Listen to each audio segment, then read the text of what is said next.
Good morning, everybody. It's Danielle here.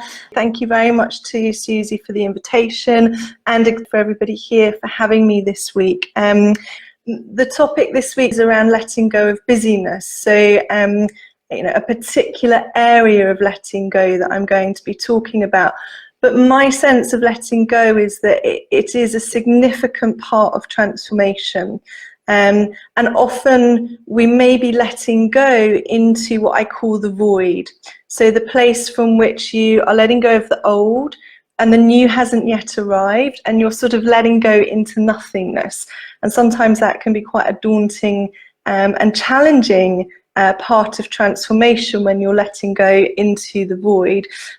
So I'm going to be talking to you a little bit today about the power of that, the power of pause, the power of being able to simply let go. If I, think about the times in my life when I've let go, it has been the points at which transformation has occurred, but I can't say it was easy. So, we hold that awareness as we go into these conversations this week, that letting go is transformational and it's not always easy at the same time. Let me tell you a bit more about me and what we're going to be doing this week, so that you know sort of the journey that we're going to go on together. So if you don't know me, I'm Danielle North. I've been working with people in various capacities now for about 25 years. So I've worked as an executive coach, as a corporate consultant, I've been a psychotherapist, and about 8 years ago I created Pause Global.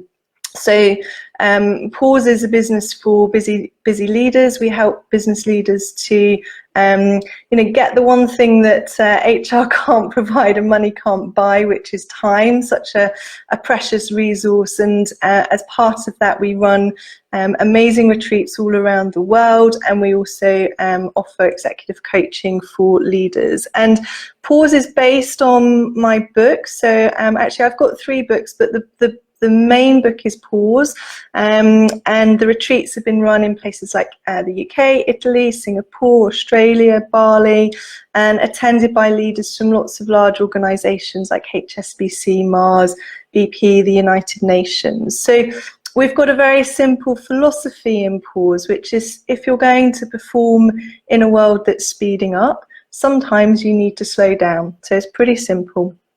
And I came to create Pause based on my own experience of burning out. It was about 8 or 9 years ago. I was living in Singapore. I was running a leadership development consultancy, and I was having an amazing time. I felt really on purpose. When things feel like they're in flow, I was loving what I was doing. I was having a great time traveling all around the region, doing exciting things, running amazing projects. I partied well. I did have a very good social life. In fact, one of my friends said to me once, "Danielle, I've been out 52 weekends in a row." And I said, "Really? How did you manage that?" She said, "Well, you were with me." So yeah, we did have a very nice lifestyle, I have to say. It was a lot of fun, but the inevitable consequences came from pushing my limits too far. And one day I woke up and I was sort of cemented to my mattress, so I couldn't get out of bed. I'd completely burnt my body out. I was in my 30s, in the prime of my life, should have been filled with energy and zest for living, and I was literally cemented to the mattress. People say, "What do you mean you were cemented to the mattress?" It was like my body wouldn't move. And at that time, I didn't realize what burnout was. I didn't understand burnout. I hadn't heard of it. In fact, it's only recently become a term that the World Health Organization recognized. So the medical profession weren't recognizing it at the time. And it was a long road to recovery. I took 3 months in total retreat, in complete isolation from the world, with no phone, no email, no contact with humans for 3 months. And it took about 2 years really to recover from that experience of burnout. So the beauty of that was that it meant that I had to ask some big questions about my life, the way that I was living my life. People often say, "Oh, it must have been dreadful." It wasn't easy, but it wasn't also the end of the world. It was actually the start of a new phase of my life. And I began to learn particularly from that 3-month pause, I began to learn the power of pause and the benefit of pause and what happens when you do slow down and when you allow yourself to really let go of what you think your life should look like, how you think you should be living, all those expectations that you have for other people and societal conditioning and all of those things. I began to let that go, and in that experience I found that with every little bit of letting go of those things I could become more myself. And that's really been the quest for me, perhaps ever since, over the last 8 years, is, you know, what does it take to let go of what doesn't serve you so that you can be more yourself. And so what I thought I would do this week is rather than teach any theory about letting go, and I'm sure there are many and they're very varied and interesting and useful, I thought rather than doing that this week, I would give you an experience of letting go. So this is a big experiment, because essentially what I'm going to attempt to do is guide you through a retreat like I would do if we were gathering a group of leaders together in person. I'm going to guide you step by step, day by day, through a retreat experience, a personal development experience. So what that will mean is that we will actually together have an experience of pausing, to feel the power of pause, to feel the power of letting go in real time as we're joined here together in this amazing virtual circle. So I hope that sounds okay to you, and I hope that that would be something that you would find useful.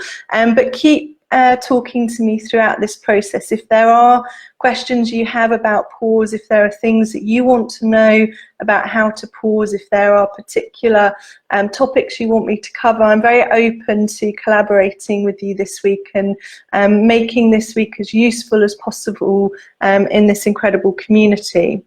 So some things to think about. One is that when you gather for these sessions, you might want to think about the space that you create this week while you're on the live sessions or when you're listening back to the recording. So you might want to perhaps change it up a little bit. It might be that you have a kind of cozy place that you sit and have these sessions. If you're normally at your desk, it might be that you want to think about lighting some candles or some incense to start your sessions. We will do some guided meditations this week, and it may be that you have a journal, if you don't have that with you, a notebook or a note app where you can you know, just jot down your self-reflections as we go through the process, and perhaps just turn things to do not disturb while you're in this moment of pause in your day. So some things to consider if that's useful for you.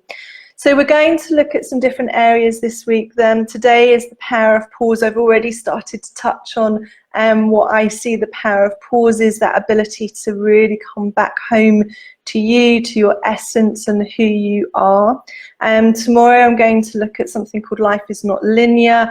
Wednesday we're going to talk about resistance. It's an inevitable part of change and transformation. How do you befriend the resistance? On Thursday we're going to explore the idea of creating space for surprises.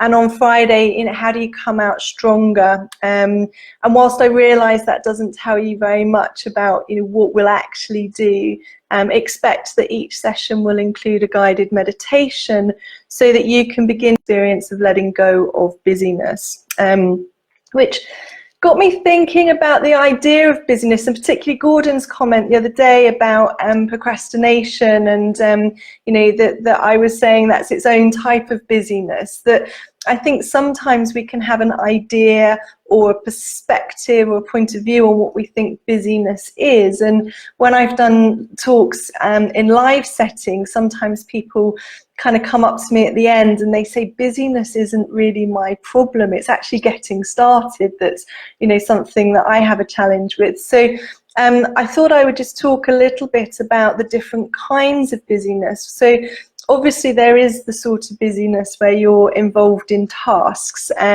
that's the one that we would most be familiar with, you know, getting busy with delivering task output, the focus on the goals, all of that good stuff, which we're not saying that that's wrong in the pause context at all. Actually, we need to be able to engage with our experience of life. We do need to do things, that is part of our experience. What I noticed for myself was where it tipped over limits. The busyness tipped over particular edges and particular limits. So, the 52 weekends in a year going out that I talked about, but also I used to work from 6 till 3, but that was 6 a.m. till 3 a.m., which, I sort of struggled to even comprehend how I was functioning, working those kind of hours. So, I was living a very extreme lifestyle, but you can think about, where does busyness come into play in your life in terms of perhaps overactivity. But we might also be trying to be all things to all people, as an example. So it might show up as perhaps being of service to others, but overextending ourselves in that service to others. It might be that we have busyness internally, so not just the outward experience of busyness, but it might be busyness in the mind. So it might be that your thoughts are constantly whirring, they're constantly on the go, it's never settled or quiet in your mind. It could be that the busyness is emotional busyness, that you feel overwhelmed inside by your feelings. So there are many different types of busyness, and I suppose the invitation here is for you to consider, how does busyness show up for you? So this might be a question that you want to write in your journal. Where is the busyness in your experience of life? What your own type of busyness is, how does it show up for you? And I want you to be contemplating that all the way through the week, actually. So watch if it changes, watch if it shifts and evolves, watch if you notice new things about your type of busyness. So what I'm going to do is I'm going to sort of guide you now through a meditation. So that's a nice segue from the introduction into the second part of the session today. So I want you to think about this idea that the busier our lives get, and the more sort of chaotic the world around us becomes, the more we need to have pit stops in our lives.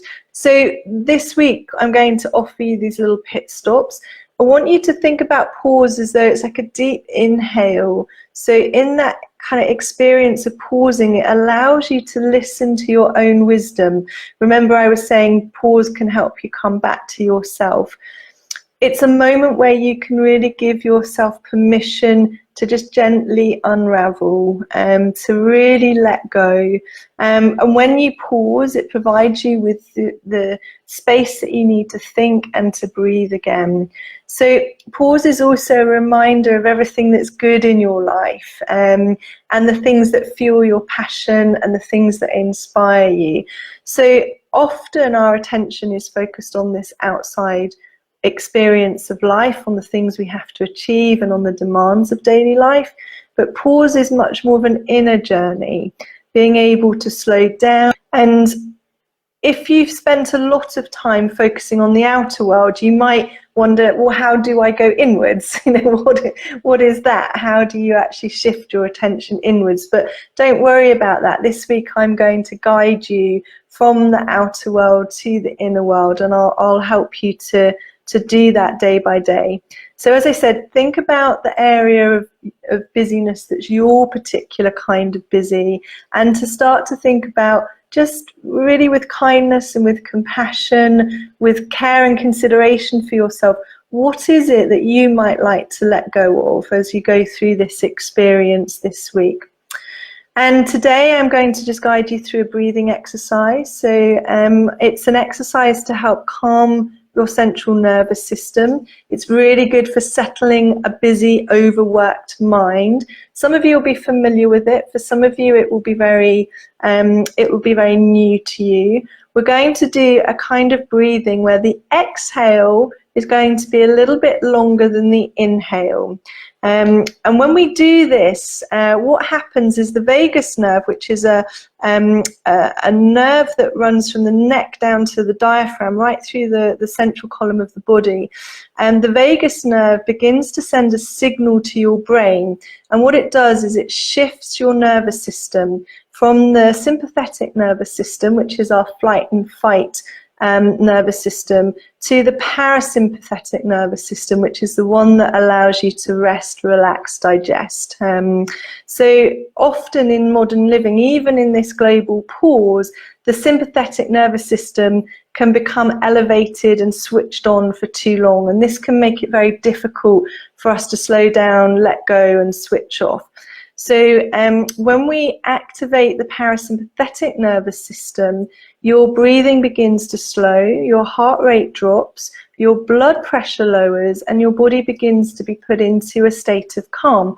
So that's what we're going to do today for the next few minutes, is to see if we can activate the parasympathetic nervous system. Now, obviously, I would normally put a caution on this, don't do this when you're driving, but I'm assuming nobody's driving today, so I don't really need to do that. But what I want you to do is to just allow yourself to sit really comfortably. So wherever you are at the moment, just letting yourself get settled into your seat, checking in with how you are. And just to know that you don't have to try to activate your parasympathetic nervous system. The breath will do that for you. You don't have to worry about, oh, am I activating this other nervous system? Your body's an amazing vehicle for this. It's got everything you need to be able to switch systems within you. So nothing that you have to try hard here to do. So for a moment, just sit quietly with yourself. You can lower your gaze if that feels comfortable, or you can close your eyes. And I want you to just do a quick scan. How are you? How are you feeling today?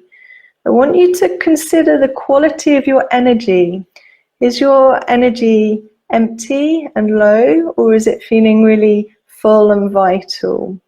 And can you be okay with your energy just as it is? So then I want you to begin to notice the weight of your body, letting yourself just get very comfortable, relaxing as much as you can. If you are able, you can put both feet on the floor. If you've got anything in your hands at the moment, you can put that to one side. Just let yourself rest easy, let your hands sit gently in your laps, and know that for this next few minutes, this is your time. I want you to feel your spine straight, but not too stiff. Just letting your head rest easy on your shoulders, and begin to lower your gaze if you haven't already. Allow the muscles around your eyes to relax, and then just begin to tuck your chin ever so slightly in towards your chest. This creates a nice channel at the back of your neck. And then let your jaw relax. Your mouth might be just open slightly, and the tip of your tongue gently reaches the roof of your mouth. And if you notice that your mind is busy, that's okay. Just let the thoughts come and go. It's not going to interfere with what we're doing here. And begin to become aware of your breath, and noticing the air as it naturally enters your body and naturally leaves your body. How is your breath today? Is it shallow? Is it deep? Where does it naturally want to go? And can you be with it just as it is, right here, right now? No need to change it or alter it. And now gently begin to deepen your inhale, breathing in through your nose, down into your belly, and out through your mouth like you're blowing out a candle. We'll call this a conscious breath. So breathing in through your nose, down into your belly, and out through your mouth just like you're blowing out a candle. And let's do that one more time. Breathing in through your nose, down into your belly, and out through your mouth just like you're blowing out a candle. And then on the next breath, your exhale is going to be 2 counts longer than your inhale. So how this might work is as you inhale, you might count to 4, and then as you exhale, you might count to 6. So let's try that together with a count of 4. Inhaling 2, 3, 4.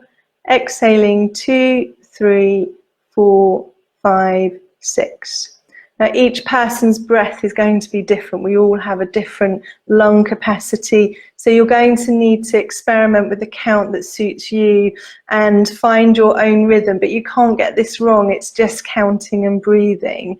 So I'm going to let you settle into your own breathing rhythm, where your exhale is 2 counts longer than your inhale. And if you can, I want you to pause at the top of the inhale and at the bottom.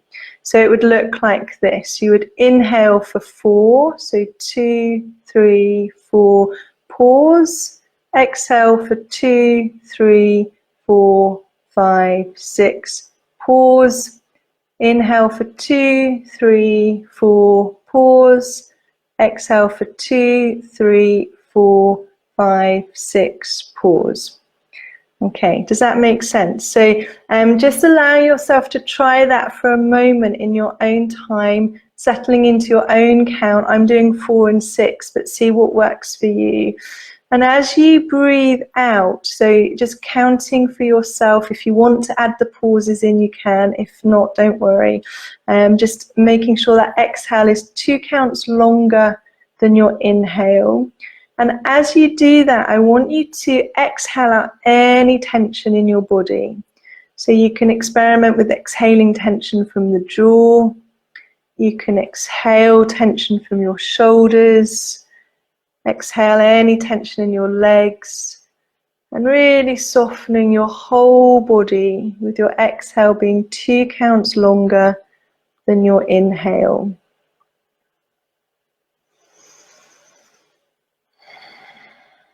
And now you're going to return to a normal breath with no counts, no longer exhales, no pauses, just letting your breath naturally do what it does. And then as you return to your normal breath, I want you to notice how you feel. Just letting it all go now. What is happening with your body? And what is happening with your energy?